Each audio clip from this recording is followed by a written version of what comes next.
Mari kita simak paparan ini. Instrumen compliance ini adalah beberapa komponen yang harus dipenuhi oleh satuan pendidikan sebagai prasyarat akreditasi. Artinya, komponen ini harus dipenuhi sebelum memasuki tahap proses akreditasi. Boleh jadi, hal ini kita maknai sebagai input minimal agar proses pendidikan di suatu lembaga dapat terselenggara dengan baik. Kira-kira begitu. Nah, untuk pemenuhan aspek compliance ini sebetulnya bisa jadi diambil dari beberapa sumber data yang dimiliki oleh sekolah, seperti Dapodi, EMIS, raport mutu, atau asesmen nasional.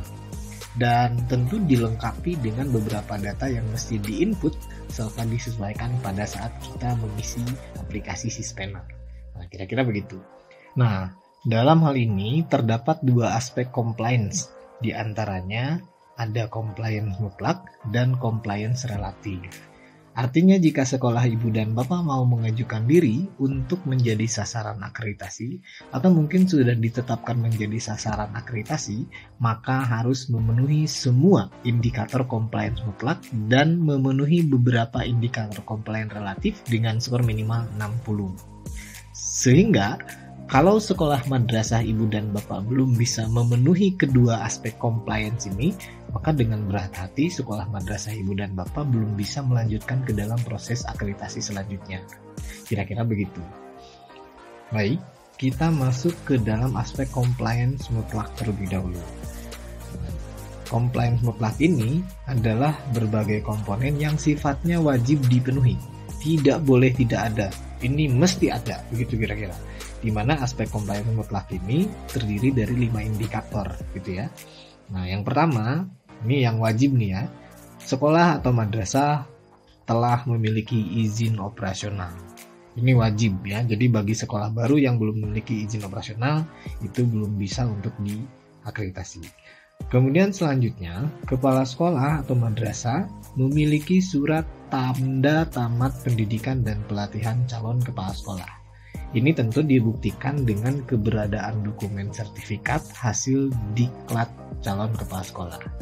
Namun bagaimana dengan kepala sekolah yang belum punya ini begitu atau belum pernah mengikuti diklat ini? Nah, secara jujur untuk butir ini saya belum tahu pasti apakah boleh diganti dengan sertifikat lain atau tidak gitu ya. Seperti misalkan sertifikat penguatan kepala sekolah atau sertifikat lain yang menerangkan bahwa kepala sekolah telah mengikuti diklat. Ini butir yang ini saya belum ada kejelasan gitu. Lalu selanjutnya, sekolah madrasah pernah meluluskan siswa. Artinya, sekolah ibu atau bapak akan bisa diakreditasi apabila sudah punya alumni atau sudah memiliki lulusan meskipun baru satu angkatan gitu ya. Ini jadi prasyarat mutlak. Jadi bagi sekolah ibu dan bapak yang belum meluluskan siswanya maka belum bisa diakreditasi. Ini soalnya ini mutlak gitu ya, mesti ada. Lalu yang keempat, sekolah dan madrasah menyelenggarakan alokasi waktu proses pembelajaran sesuai dengan kurikulum nasional.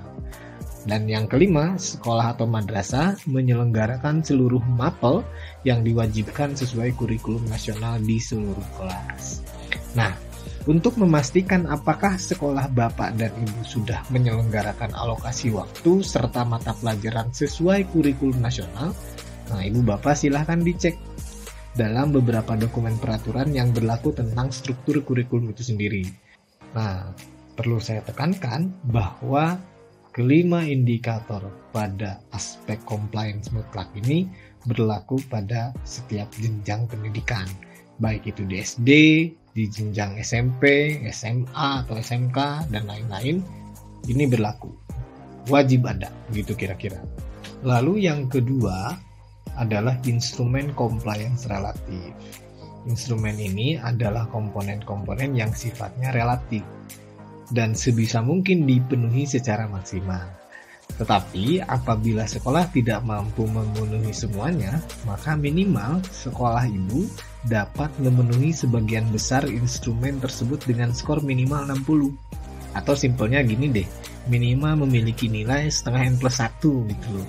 Atau 60% dari 100%, kira-kira begitu. Ya disesuaikan dengan bobot dari masing-masing instrumen tadi. Nah, Adapun jumlah indikator compliance relatif ini berbeda-beda. Maksudnya berbeda-beda dari setiap jenjang. Di antaranya untuk jenjang SD atau MI itu ada 8 indikator. Untuk SMP atau MTS ada 9 indikator. Untuk SMA dan madrasah aliyah itu juga sama, ada 9 indikator. Nah, untuk SMK dan MAK itu ada 10. Dan SLB ini yang terakhir ada juga 10 indikator. Kira-kira begitu. Baik, kita mulai dari indikator compliance relatif pada jenjang SD atau MI terlebih dahulu. Oke. Yang pertama adalah kualifikasi akademik guru minimum S1 atau diploma 4 dengan ketentuan 90 sampai 100% guru berpendidikan S1 dan nilainya adalah 4. 80 sampai 90% guru berpendidikan S1 atau D4 nilainya 3. Dan ini Bapak dan Ibu boleh lihat ya. Nah, gimana sih cara ngitungnya? Cara ngitungnya sebenarnya simple ya.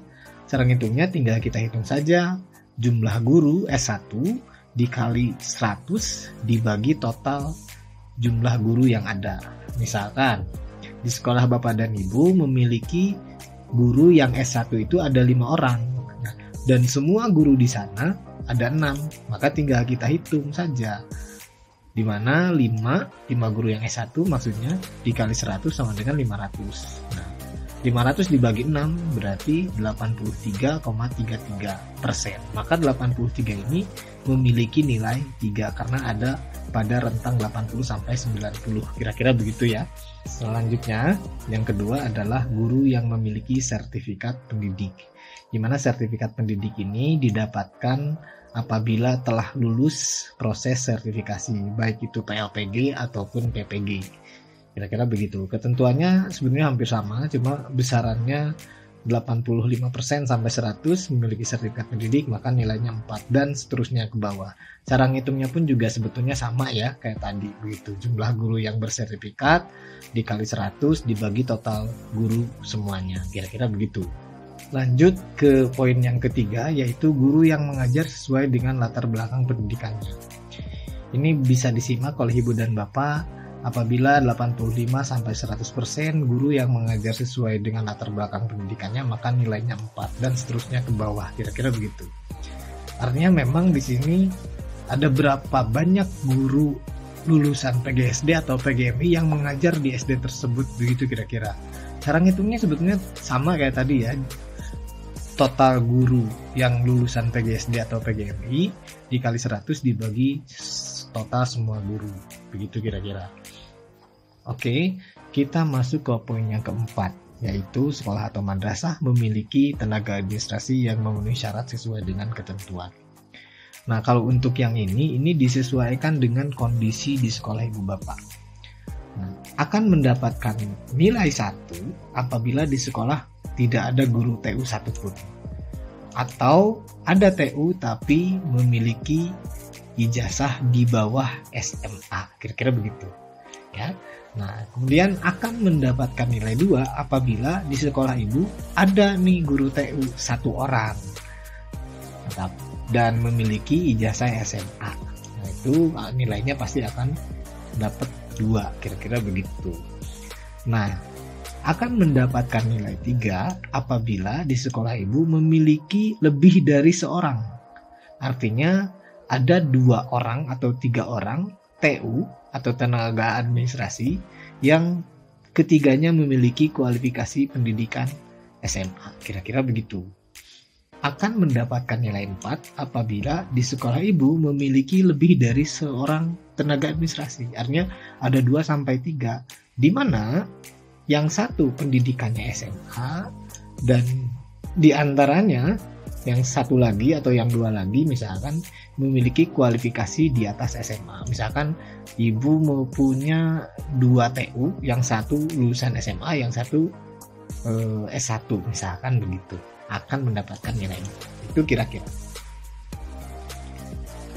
Baik, kita masuk kepada poin yang kelima, yaitu jumlah rombongan belajar. Artinya ini berbicara tentang kuota siswa pada setiap rombel, pada setiap kelas, kira-kira begitu. Dan ini juga disesuaikan dengan kondisi di sekolah ibu dan bapak. Akan mendapatkan nilai 1 apabila jumlah siswa per kelas, per rombel itu melebihi 32 orang. Misalkan ada kelas 6, jumlah siswanya itu 33, maka nilainya 1, begitu kira-kira. Akan mendapatkan nilai 2 apabila siswa per kelas itu ada 31 sampai 32, kira-kira begitu. Akan mendapatkan nilai 3 apabila jumlah siswa per rombel sebanyak 29 sampai 30 siswa. Nah, akan mendapatkan nilai 4, nah ini yang terakhir ya, apabila jumlah siswa per kelas 28 orang siswa. Artinya memang idealnya nggak usah terlalu banyak ya gitu. Di kelas itu ya maksimal 28 orang gitu. Atau misalkan di sekolah ibu cuma ada 10 misalkan, ya bagus gitu. Bukan bagus, maksud saya akan dapat nilai 4 dalam hal ini, kira-kira begitu ya. Baik, kita masuk ke poin yang ke-6, yaitu bangunan sekolah madrasah memiliki instalasi listrik dengan daya yang mencukupi kebutuhan. Ini juga disesuaikan dengan kondisi di sekolah ibu bapak, di mana akan mendapatkan nilai 4 apabila memiliki daya 1300 watt atau lebih. Akan mendapatkan nilai 3 apabila memiliki daya 900 watt, akan mendapatkan nilai 2 apabila memiliki daya 450 watt, dan akan mendapatkan nilai 1 apabila tidak ada instalasi listrik. Begitu di sekolah ibu bapak. Oke, lanjut ke poin yang ke-7, yaitu ruangan penunjang yang cukup. Nah, ini juga sebenarnya disesuaikan juga dengan kondisi di sana ya, di sekolah ibu bapak. Nah, akan mendapatkan nilai 1 ketika di sekolah ibu bapak hanya memiliki ruang kepala sekolah atau memiliki ruangan guru saja, tidak memiliki keduanya gitu ya. Jadi misalkan di sekolah ibu bapak tuh cuma ada ruangan kelas saja, ruang gurunya nggak ada atau ruang capseknya nggak ada. Nah, itu nilainya 1. Atau misalkan hanya ada ruang guru saja di sekolah ibu bapak, ruang capseknya bersatu dengan ruang guru. Jika kondisinya begitu juga sama, akan mendapatkan nilai 1. Akan mendapatkan nilai 2 apabila di sekolah ibu memiliki ruangan kepala sekolah dan memiliki ruangan guru. Kemudian tidak memiliki ruangan UKS dan ruangan BK. Misalkan di sekolah ibu bapak hanya memiliki ruangan capsek dan ruangan guru serta ruangan kelas, maka ini nilainya akan 2 ya, gitu kira-kira.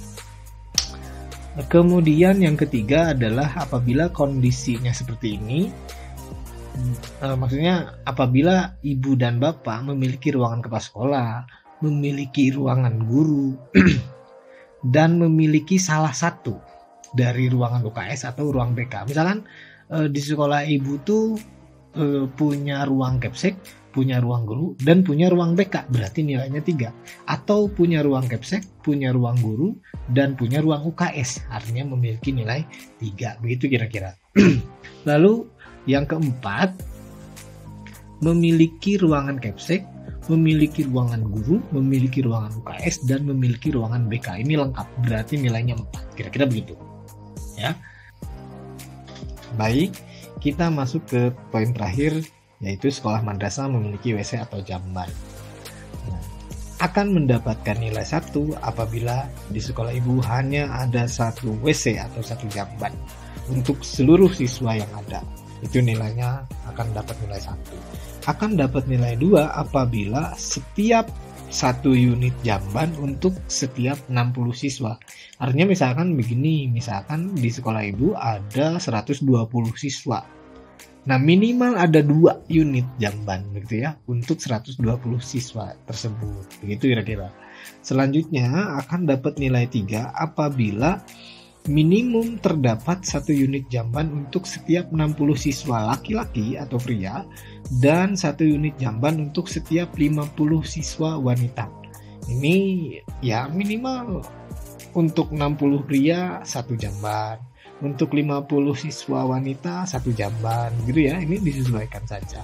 Lalu yang keempat, minimum terdapat 1 unit jamban untuk kurang dari 60 siswa pria dan 1 unit jamban untuk kurang dari 50 siswa. Artinya memang misalkan di sekolah ibu ada 4 WC misalkan gitu ya, dengan jumlah siswa 120, nah itu saya pikir akan dapat nilai 4. Kira-kira begitu. Oke, itu tadi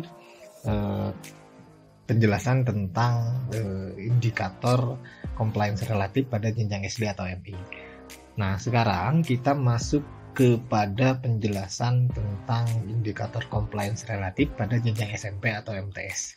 Ini jumlahnya ada 9 ya, kalau tadi di SD ada 8. Nah, yang pertama, nih di SMP atau MTS, yang pertama kualifikasi akademik guru minimal sarjana atau diploma. Ini juga sama seperti tadi, proses perhitungannya juga sama, begitu kira-kira ya. Sama dengan yang SD tadi. Lalu yang kedua, guru yang memiliki sertifikat pendidik. Ini pun juga sama seperti yang jenjang SD. Lalu selanjutnya yang ketiga adalah guru yang mengajar sesuai latar belakang pendidikannya. Ini juga sama, berkaitan dengan linearitas, artinya apa mata pelajaran diampu mesti sesuai dengan ijazahnya, sesuai latar belakang pendidikannya. Ini juga sama, kurang lebih proses perhitungannya pun juga sama. Nah, lalu selanjutnya ini yang berbeda. Yang keempat, yaitu sekolah madrasah memiliki kepala tenaga administrasi yang memenuhi syarat sesuai dengan ketentuan. Nah, kondisinya begini. Di sini kepala ya, bukan tenaga administrasi, tapi kepalanya, kepala tenaga administrasinya akan mendapatkan nilai 4 apabila di sekolah ibu bapak memiliki kepala tenaga administrasi yang berpendidikan S1 dengan pengalaman minimal 4 tahun. Ya, sudah pengalaman kerja minimal 4 tahun akan dapat nilai 4. Atau dengan kondisi yang kedua, latar belakang pendidikannya D3, pengalaman kerjanya 8 tahun atau lebih dan memiliki sertifikat. Nah, untuk kepemilikan sertifikat ini, sertifikat apa? Saya jujur kurang tahu. Mungkin sertifikat pelatihan ketatausahaan barangkali ya. Nanti mohon kritik dan sarannya di kolom komentar ya. Nah, dua kondisi tadi memungkinkan bagi sekolah ibu bapak akan mendapatkan nilai 4. Lalu selanjutnya akan mendapatkan nilai 3 apabila kepala tenaga administrasi punya pendidikan S1 dan pengalaman kerjanya 2-3 tahun. Itu akan dapat nilai 3. Lalu kondisi yang kedua apabila latar belakang pendidikannya D3 dan pengalaman kerjanya kurang dari 5-7 tahun dan memiliki sertifikat. Ini akan mendapatkan nilai 3. Kira-kira begitu. Nah, lalu selanjutnya akan mendapatkan nilai 2 apabila kepala tenaga administrasi memiliki pendidikan S1 dan pengalaman kerja minimal 4 tahun. Ya, 4 tahun. Atau kondisinya D3 dengan pengalaman kerja 8 tahun dan tidak memiliki sertifikat. Jadi cuma D3 saja nih, nggak punya sertifikat, maka nilainya 2. Kira-kira begitu. Aduh, capek. Harus minum dulu ini. Nah, lalu yang terakhir, apabila kondisinya kepala tenaga administrasi berpendidikan S1 dengan pengalaman kerja 2-3 tahun dan akan mendapatkan nilai 1. Lalu kondisi yang kedua, apabila D3 pendidikannya dengan pengalaman kurang dari 5-7 tahun dan tidak memiliki sertifikat, itu juga akan mendapatkan nilai 1. Atau misalkan kepala TU-nya, kepala administrasinya berpendidikan di bawah D3, itu juga nilainya 1. Kira-kira begitu ya. Itu mengenai penjelasan pada indikator keempat. Baik, kita masuk ke poin yang kelima, yaitu sekolah madrasah memiliki kepala perpustakaan yang memenuhi syarat. Ini kepala perpustakaan ya. Nah, di sini ada 2 jalur Bapak dan Ibu sekalian. Ketentuannya yang pertama jalur pendidik atau melalui jalur tenaga kependidikan. Nah, akan mendapatkan nilai 4 apabila pada jalur pendidik si kepala perpustakaan tersebut berpendidikan S1 atau D4 dengan pengalaman kerja minimal 3 tahun. Ya, akan dapat nilai 4. Atau jalur tenaga kependidikan minimal pendidikannya D2 dengan pengalaman kerja 4 tahun dan memiliki sertifikat. Oh iya, tadi belum saya jelaskan bahwa kepemilikan sertifikat ini juga berlaku di jalur pendidik. Ya, untuk yang tadi juga kepala TU, kepemilikan sertifikatnya berlaku juga untuk kepala tenaga administrasi yang berpendidikan S1. Tadi lupa saya jelaskan. Baik. Akan mendapatkan nilai 3, nih kita lanjut. Akan dapat nilai 3 apabila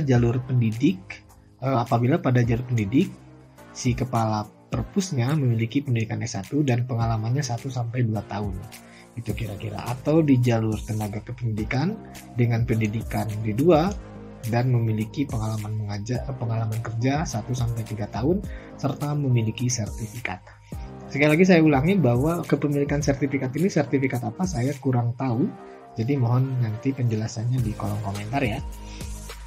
Kemudian akan mendapatkan nilai 2 apabila pada jalur pendidik berpendidikan S1 dan pengalaman kerjanya 3 tahun serta tidak memiliki sertifikat.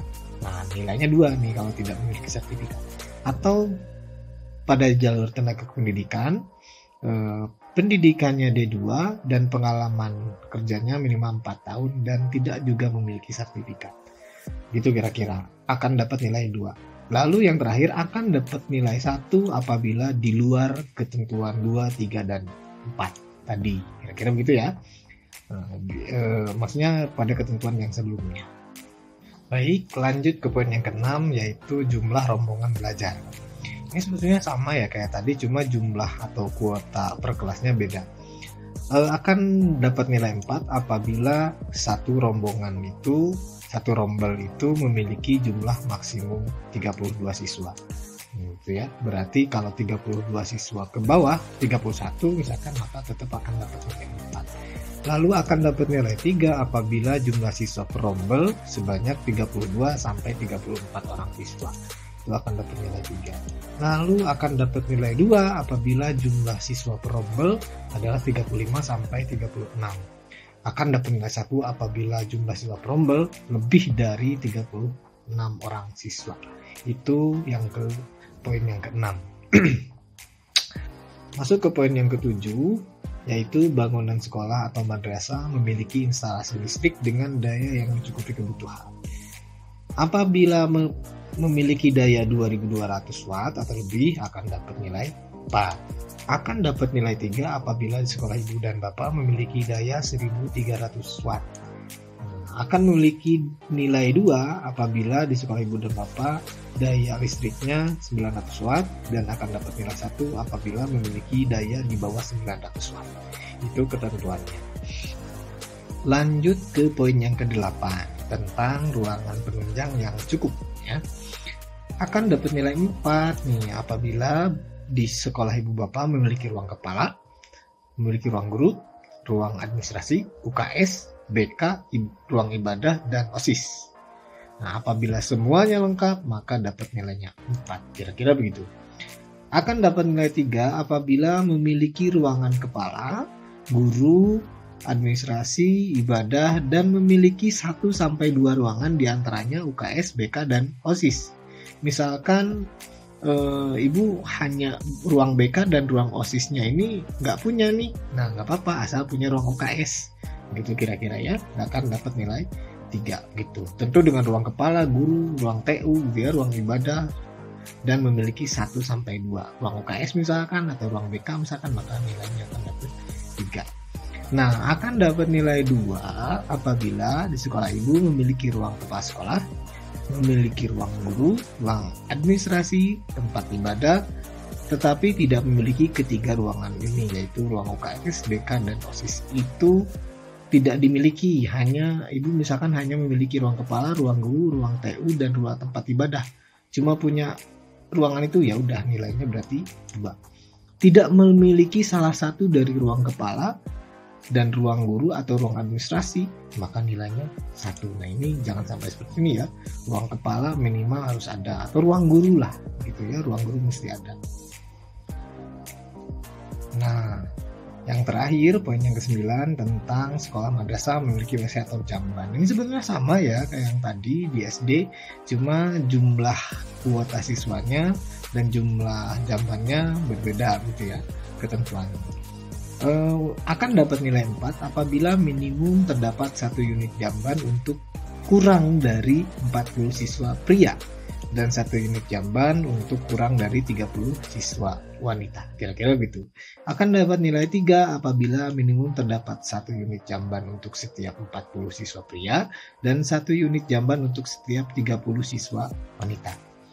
Akan dapat nilai 2 apabila minimum terdapat 1 unit jamban untuk setiap 40 siswa dan akan dapat nilai 1 apabila terdapat 1 jamban. Hijina, maksudnya cuma satu-satunya. Mohon maaf keceplosan bahasa Sunda ya, karena memang orang Sunda gitu. Hanya 1 aja nih di sekolah, di SMP ibu atau di MTS ibu, ya udah nilainya berarti 1 gitu ya. Itu kira-kira mengenai indikator compliance relatif pada jenjang SMP atau MTS. Nah, untuk selanjutnya saya akan coba mereview indikator compliance relatif pada jenjang SMK atau MAK.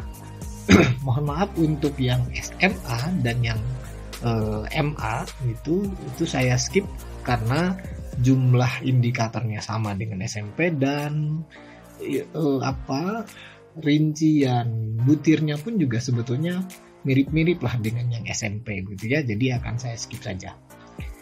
Lanjut ke indikator compliance relatif pada jenjang SMK atau MAK. Ini jumlah butirnya atau jumlah indikatornya ada 10 ya. Nah, yang pertama, kualifikasi akademik guru minimum sarjana S1 atau diploma 4. Ini sama ya, nggak perlu saya bahas. Lalu yang kedua, guru memiliki sertifikat pendidik. Ini juga sama seperti pembahasan-bahasan yang sebelumnya ya. Mohon maaf ini, maklum rumahnya pinggir jalan jadinya banyak truk lewat begitu. Oke, lanjut ke poin yang ketiga, yaitu guru mengajar sesuai dengan latar belakangnya. Ini juga sama, proses perhitungannya pun juga sama seperti bahasan-bahasan yang sebelumnya. Masuk ke poin yang keempat, sekolah madrasah memiliki kepala tenaga administrasi yang memenuhi syarat sesuai dengan ketentuan. Ini sebetulnya sama ya, cuma akan saya bacakan saja. Akan mendapatkan nilai 4 apabila kepala tenaga administrasi berpendidikan S1 dengan pengalaman kerja minimal 4 tahun dan memiliki sertifikat. Selanjutnya, kondisi yang kedua, apabila pendidikannya D3 dan memiliki pengalaman kerja minimal 8 tahun, maka akan juga mendapatkan nilai 4 dan memiliki sertifikat ya, saya lupa. Selanjutnya akan dapat nilai 3 apabila kepala tenaga administrasi berpendidikan D1 dengan pengalaman kerja 2-3 tahun atau berpendidikan D3 dengan pengalaman kerja minimal 5-7 tahun dan memiliki sertifikat. Akan dapat nilai 2 apabila kepala tenaga administrasi berpendidikan S1 dengan pengalaman kerja minimal 4 tahun dan tidak memiliki sertifikat kalau yang ini, atau pendidikannya D3 dengan pengalaman kerja minimal 8 tahun dan tidak memiliki sertifikat. Kira-kira begitu. Nah, yang terakhir akan dapat nilai 1 apabila kepala tenaga administrasi berpendidikan S1 dengan pengalaman 2-3 tahun atau tidak memiliki sertifikat dan pendidikan di bawah D3 gitu ya. Atau D3 dengan pengalaman kerja kurang dari 5-7 tahun dan tidak memiliki sertifikat. Itu mengenai poin yang keempat. Untuk poin yang kelima atau indikator kelima, sekolah madrasah memiliki kepala lab ya, kepala laboratorium, memiliki juga kepala laboratorium atau bengkel atau workshop dengan kualifikasi akademik sesuai dengan ketentuan standar yang berlaku. Nah, ini nih, ketentuannya cukup panjang, coba diperhatikan. Akan mendapatkan nilai 4 apabila guru yang memiliki kualifikasi akademik minimal S1, berpengalaman lebih dari 3 tahun dan memiliki sertifikat kepala lab. Ya, memiliki sertifikat kepala laboratorium atau madrasah dari perguruan tinggi atau lembaga lain yang telah ditetapkan oleh pemerintah. Itu akan dapat nilai 4. Atau laboran atau teknisi berpendidikan minimal D3 berpengalaman lebih dari 5 tahun sebagai laboran atau teknisi dan memiliki sertifikat kepala lab atau kepala lab sekolah begitu dari perguruan tinggi yang telah ditetapkan oleh pemerintah. Ini akan mendapatkan nilai 4 dua kondisi tadi. Nah, akan mendapatkan nilai 3 apabila guru memiliki kualifikasi akademik minimal S1, berpengalaman 3 tahun, memiliki sertifikat kepala lab yang ditetapkan oleh yang diperoleh dari perguruan tinggi yang telah ditetapkan oleh pemerintah. Lalu kondisi yang kedua, memiliki laboran atau teknisi berpendidikan minimal D3, berpengalaman 5 tahun sebagai laboran atau teknisi dan memiliki sertifikat kepala lab dari perguruan tinggi yang ditetapkan oleh pemerintah juga. Nah, kedua kondisi tadi akan mendapatkan nilai 3. Oke, lanjut. Akan mendapatkan nilai 2 apabila guru yang memiliki kualifikasi D3, berpengalaman 3 tahun, dan memiliki sertifikat kepala lab dari perguruan tinggi yang telah ditetapkan oleh pemerintah. Kondisi yang kedua, memiliki laboran atau teknisi berpendidikan D2, berpengalaman minimal 5 tahun sebagai laboran atau teknisi dan memiliki sertifikat kepala lab yang diperoleh dari perguruan tinggi yang telah ditetapkan oleh pemerintah. Yang terakhir, akan mendapatkan nilai 1 apabila ada guru yang memiliki kualifikasi D3 dan berpengalaman kurang dari 3 tahun. Atau kondisi yang kedua, laporan atau teknisi berpendidikan D2 dan pengalaman kurang dari 5 tahun sebagai laboran atau teknisi. Itu poin yang kelima. Kira-kira begitu. Lanjut ke poin yang keenam. Sekolah madrasah memiliki kepala perpustakaan yang memenuhi syarat sesuai dengan ketentuan. Di jalur pendidik, punya pendidikan S1 dengan pengalaman minimal 3 tahun, atau jalur tenaga kependidikan minimal D2 dengan pengalaman kerja minimal 4 tahun dan memiliki sertifikat. Ini saya skip saja karena mirip-mirip dengan yang SMP tadi ya. Akan dapat nilai 3 apabila pada jalur pendidik berpendidikan S1 dengan pengalaman minimal 1-2 tahun, atau pada jalur tenaga kependidikan minimal D2 dengan pengalaman kerja 1-3 tahun dan memiliki sertifikat. Lalu akan mendapat nilai 2 apabila jalur pendidik berpendidikan S1 dengan pengalaman minimal 3 tahun, atau jalur tenaga kependidikan minimal D2 dengan pengalaman kerja 4 tahun dan tidak memiliki sertifikat. Lalu yang terakhir akan dapat nilai 1 jika di luar ketentuan nilai 2, 3, dan 4 tadi. Kira-kira gitu ya. Mirip-mirip lah. Selanjutnya pada poin yang ke-7, jumlah rombongan belajarnya akan dapat nilai 4 apabila jumlah siswa perombel maksimum 32 siswa. Akan dapat nilai 3 apabila jumlah siswa perombel sebanyak 33 sampai 34 siswa. Akan dapat nilai 2 apabila jumlah siswa perombel sebanyak 35 sampai 36 siswa, dan jumlah siswa akan dapat nilai 1 apabila jumlah siswa perombel melebihi 36 siswa. Itu poin yang ke-7. Nah, poin yang ke-8 adalah bangunan sekolah madrasah memiliki instalasi listrik. Dapat nilai 4 apabila 2200 watt, dapat nilai 3 apabila memiliki daya 2200 watt. Saya ulangi ya. Akan dapat nilai 4 apabila memiliki daya lebih dari 2200 watt. Akan dapat nilai 3 apabila memiliki daya 2200 watt, pas begitu ya. Akan mendapatkan nilai 2 apabila memiliki daya 1300 watt, dan akan memiliki nilai 1 apabila memiliki daya di bawah 1300. Itu kira-kira itu untuk ketentuan yang ke-8. Maksudnya untuk indikator yang ke-8. Mohon maaf, barusan berisik ada truk lewat. Nah, coba didengerin. Nah, itu suara truk gitu ya, baru lewat. Mohon maaf karena kondisinya di pinggir jalan rumahnya.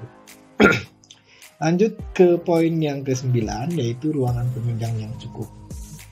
Ini sebetulnya mirip-mirip juga ya. Saya akan coba bahas saja. Akan mendapatkan nilai 4 apabila memiliki ruangan kepala SMK atau MAK, memiliki ruang guru, ruang administrasi, ruang UKS, BK, tempat ibadah, dan OSIS. Akan dapat nilai 3 memiliki ruang kepala SMK atau MAK, ruang guru, ruang administrasi, ruang ibadah, dan memiliki 1-2 ruangan di antara UKS, BK, dan OSIS. Nah ini kalau misalkan nggak punya ruangan OSIS nggak apa-apa, yang penting UKS dan BK ada, kira-kira begitu. Ya minimal 1-2 lah. Atau misalkan BK nggak punya, ruang OSIS nggak punya, tapi kita punya ruangan UKS, berarti aman. Selama ruang guru, ruang administrasi, ruang ibadah, dan memiliki 1 ruangan UKS, itu aman, dapat nilai 3. Nah, akan dapat nilai 2 apabila memiliki ruangan kepala SMK, ruangan guru, ruangan administrasi, ruangan ibadah, dan tidak memiliki ruangan UKS, BK, ataupun ruangan OSIS. Nah, yang terakhir tidak memiliki salah satu dari ruangan kepala, ruangan guru, atau ruangan administrasi. Atau misalkan di sekolah ibu ruang kepalanya bergabung dengan ruang guru misalkan, jadi nggak ada ruangan kepala secara khusus, maka nilainya 1, kira-kira gitu. Dan yang terakhir ini juga mirip-mirip, cuma beda jumlah kuotanya saja. Sekolah madrasah memiliki WC atau jamban akan dapat nilai 4 jika minimum terdapat 1 unit jamban untuk kurang dari 40 siswa pria dan 1 unit jamban untuk kurang dari 30 siswa wanita. Akan dapat nilai 3 minimum terdapat 1 unit jamban untuk setiap 40 siswa pria dan 1 unit jamban untuk setiap 30 siswa wanita. Dapat nilai 2 apabila minimum terdapat 1 unit jamban untuk setiap 40 siswa, dan yang terakhir akan dapat nilai 1 apabila terdapat 1 jamban di sekolah ibu bapak. Itu kira-kira gambaran mengenai indikator indikator compliance relatif pada jenjang SMK atau MAK. Lanjut ke indikator compliance terakhir, yaitu di SLB kalau tidak salah ya. Ini sama, ada 10 komponen ya, ada 10 indikator maksud saya.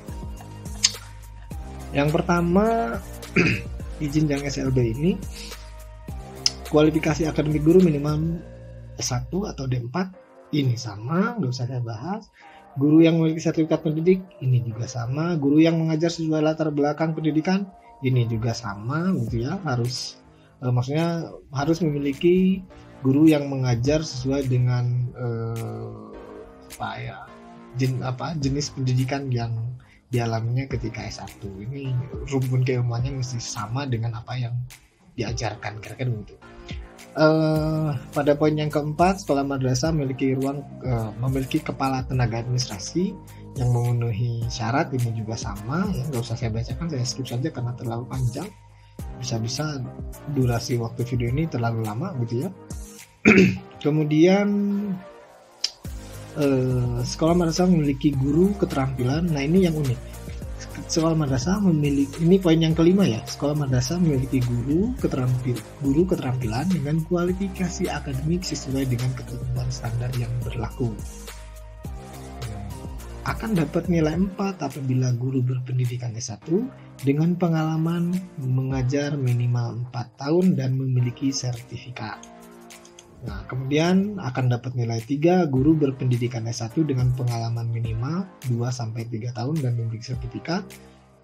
Dapat nilai 2 guru yang berpendidikan S1 dapat nilai 1 apabila guru berpendidikan D3. Ini secara jujur saya kurang tahu nih. Maksudnya di SLB itu ada guru keterampilan, ini guru yang gimana gitu ya, saya kurang paham. Nah, jadi mohon ditulis kritik dan sarannya nanti, ini mohon dijelaskan bagi yang tahu guru keterampilan itu apa, saya kurang tahu. Tapi yang jelas ketentuannya seperti ini ya. Lalu yang selanjutnya, mohon maaf, motor berisik lewat, jangan knalpot yang berisik, sebentar.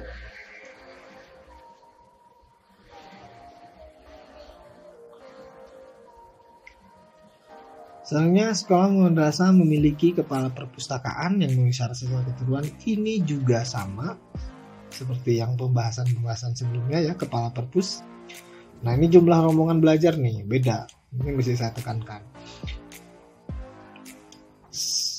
Akan dapat nilai 4 apabila jumlah siswa perombel maksimum 8 siswa. Nah ini sangat sedikit ya, mungkin karena di sekolah luar biasa memang kuotanya mesti sedikit barangkali agar lebih efektif. Kemudian akan dapat nilai 3 apabila jumlah siswa perombangnya adalah 9 sampai 10 siswa, dapat nilai 2 apabila jumlah siswa perombangnya sebanyak 11 sampai 12 siswa, dan akan dapat nilai 1 apabila jumlah siswa perombang 12 siswa. Kemudian poin yang ke-8, bangunan sekolah memiliki instalasi listrik, akan dapat nilai 4 apabila memiliki 1300 watt atau lebih, akan memiliki nilai 3 apabila daya listrik 900 watt, nilai 2 apabila 450 watt, nilai 1 jika tidak ada listrik. Itu kemudian ini unik juga nih. Pada poin yang 9 ada ruangan pembelajaran khusus dan ruangan penunjang. Nah, sekolah akan mendapatkan nilai 4 apabila memiliki ruangan pembelajaran khusus yang digunakan sesuai dengan ketunaannya, dan ruangan penunjang seperti ruang kepala, kemudian ruang guru, ruang administrasi, ruang UKS, ruang BK, ruang ibadah, dan ruang OSIS. Ini yang uniknya ini ya, memiliki ruangan pembelajaran khusus yang digunakan sesuai dengan ketunaan. Ini akan dapat nilai 4. Untuk yang lainnya sebenarnya sama seperti bahasan-bahasan yang sebelumnya. Akan dapat nilai 3 apabila memiliki ruang pembelajaran khusus sesuai ketunaannya yang dapat digunakan bersama, dan ruangan penunjang, ruang guru, ruang kepala sekolah, ruang administrasi, ruang ibadah, dan memiliki 2 di antara ruangan UKS, BK, dan OSIS. Ini tadi sudah saya bahas berkali-kali ya, jadi mohon disimak saja penjelasan saya sebelumnya. Akan dapat nilai 2 apabila memiliki ruang pembelajaran khusus sesuai dengan jenis ketunaannya yang dapat digunakan bersama, dan memiliki maksimum 3 ruang penunjang tadi ya. Begitu. Dan yang pertama, tidak memiliki ruang pembelajaran khusus, ini fatal sekali untuk SLB dan akan dapat nilai 1. Lalu yang terakhir untuk jambannya, ini untuk yang sekolah madrasah memiliki WC, ini unik juga nih untuk SLB. Akan dapat nilai 4 apabila terdapat lebih dari 2 unit jamban, di mana jamban untuk tunagrahita dan atau tunadaksa, minimum salah satu unit jamban merupakan unit yang dapat digunakan oleh anak berkebutuhan khusus, termasuk pengguna kursi roda. Nah ini lebih ke mesti ada 2 unit jamban, di mana jambannya itu untuk tunagrahita atau untuk tunadaksa, minimum salah satu unitnya merupakan unit yang dapat digunakan oleh anak berkebutuhan khusus. Kemudian selanjutnya akan dapat nilai 3 apabila terdapat 2 unit jamban, di mana jambannya jamban untuk tunagrahita atau tunadaksa, minimum salah satu unit jamban merupakan unit yang dapat digunakan oleh anak berkebutuhan khusus, termasuk pengguna kursi roda. Apa nih bedanya ya? Saya kurang tahu secara jujur. Oh, ini lebih dari ya, ini 2 gitu. Bedanya cuma jumlah. Kalau lebih dari 2 ya berarti ini, mohon maaf kurang fokus. Lalu selanjutnya akan dapat nilai 2 apabila terdapat 1 unit jamban untuk tunagrahita atau tunadaksa ya, dan seterusnya sama, dan akan dapat nilai 1 apabila terdapat 1 unit jamban. Ini dikemas lebih simpel gitu. Jadi hanya ada 4 komponen mutu disebutnya, yaitu yang pertama komponen mutu lulusan, kemudian mutu guru, proses pembelajaran, dan manajemen sekolah. Nah, kalau ada yang nanya nih, misalkan kok malah jadi 4 sih dari 8 poin gitu ya, dari 8 standar. Nah, sebetulnya memang 8 standar ini tidak dihilangkan, hanya saja diuraikan dalam bentuk lain gitu ya, direduksi menjadi 4 komponen mutu. Di mana 4 komponen mutu ini dibuat sebetulnya bukan untuk mengurangi substansi penilaian akreditasi, tapi justru dengan adanya hal tersebut ini akan lebih menggambarkan mutu sekolah yang sebenarnya. Gitu kira-kira. Nah, adapun rekapannya untuk instrumen performance ini untuk SD dan MI ini ada 36 butir. Ya, untuk SMP atau dan MPS ada 35 butir, untuk SMA dan Madrasah Aliyah ada 35 butir, kemudian untuk SMK atau MAK ada 44 butir, untuk SLB ada 40 butir. Nah, secara rinci saya akan perlihatkan. Oke. Nah, seperti yang sudah tadi saya jelaskan bahwa indikator performing ini ada 4 komponen mutu ya, ada mutu lulusan, ada proses pembelajaran, ada mutu guru, dan ada manajemen sekolah atau madrasah. Nah, Ibu Bapak, sekedar informasi saja bahwa dalam instrumen akreditasi 2020 ini ada istilah baru, disebutnya ada butir inti dan ada butir kekhususan gitu. Untuk butir inti ini adalah butir-butir yang ada pada setiap jenjang, baik itu di SD, di SMP, di SMA, di MTS, di MI, dan seterusnya ya. Untuk butir inti ini saya bilang ada setiap jenjang dan jumlah totalnya ada 35 butir. Ini 35 butir ini semuanya ada di setiap jenjang, kira-kira begitu. Nah, adapun butir kekhususan ini adalah butir-butir yang hanya ada di beberapa jenjang. Contohnya untuk di SD, hanya ada 1 butir kekhususan, ya, yaitu poin nomor 3, indikator nomor 36, gitu. Kemudian di SMK itu, nah kalau di SMP dan SMA nggak ada butir kekhususan ya. Ini berarti instrumen yang digunakan, indikator yang digunakan hanya 35 butir saja untuk di SMP dan di SMA. Tapi untuk di SMK ada butir kekhususannya. Itu ada 1, 2, 3, 4, 5. Ada 8 ya, butir kekhususannya ada 8 nih. Untuk di jenjang SMK. Untuk di jenjang SLB, sekolah SLB ini ada 1, 2, 3, 4, 5. Ada 5 butir kekhususan. Nah, jadi memang ini tuh sebetulnya untuk yang butir inti semuanya sama gitu. Hanya berbedanya pada beberapa butir kekhususan saja di beberapa jenjang pendidikan.